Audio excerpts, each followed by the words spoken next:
Hey YouTube, I'm Nick Berlin. Today on Berlin Builds, I'm going to show you how I took some scrap pieces of walnut and turned them into a French rolling pin. The first step was just looking at the different boards that I had and deciding where I was going to make my rips on the table saw. Next was just planing things down and getting a clean surface for the glue up. Then I took them to the table saw and ripped them to about 2.5 inches wide.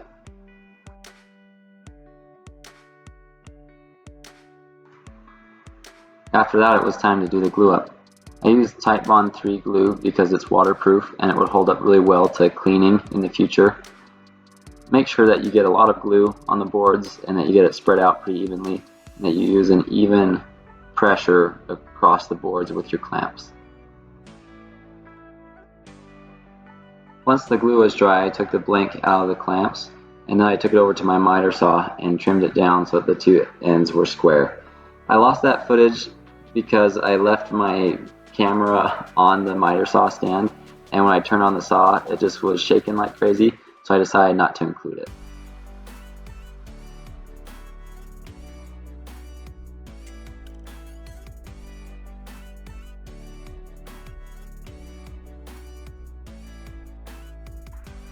Once the ends were trimmed down, I took it over to my joiner and cleaned up the edges where the glue had squeezed out. Then I ripped the blank down to 2¼ inches to match the thickness of the blank, which was also 2¼ inches. Then I marked the centers. Mounting the blank to the lathe was pretty simple. Since I had marked out the centers, all I did was line up those cross marks with the pins on the two sides of the lathe and then use the clamping mechanism to press it all together tight. After I had everything set up, I grabbed my roughing gouge and started to make a cylinder out of our square blank.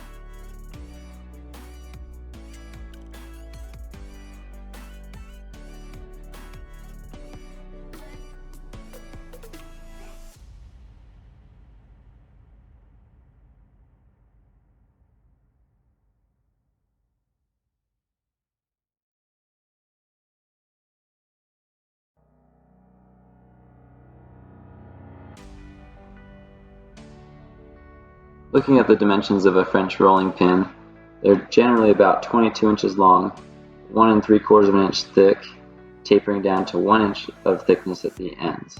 So you'll see me checking the thickness of my blank and as well as marking out the dimensions on the rolling pin. I decided that I would start the taper 3 inches from each end of the pin.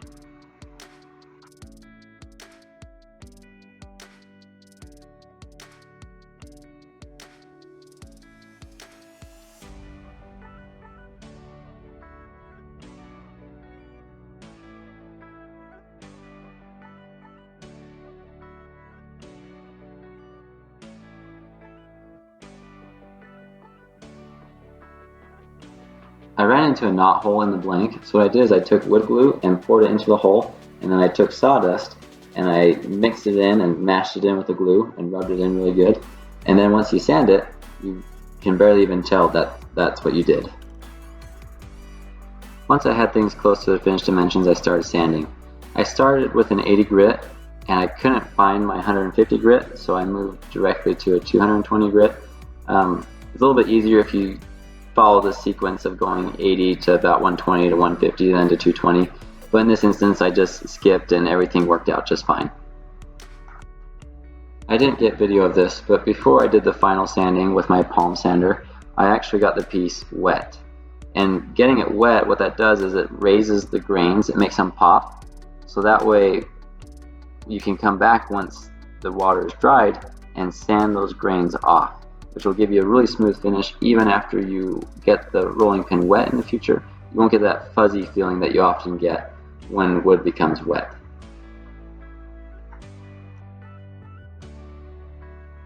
I used a mix of beeswax and mineral oil to finish this with. I just put a good amount on there and rubbed it in really good. If you're interested in using the same product that I'm using, I'll leave a link in the description below.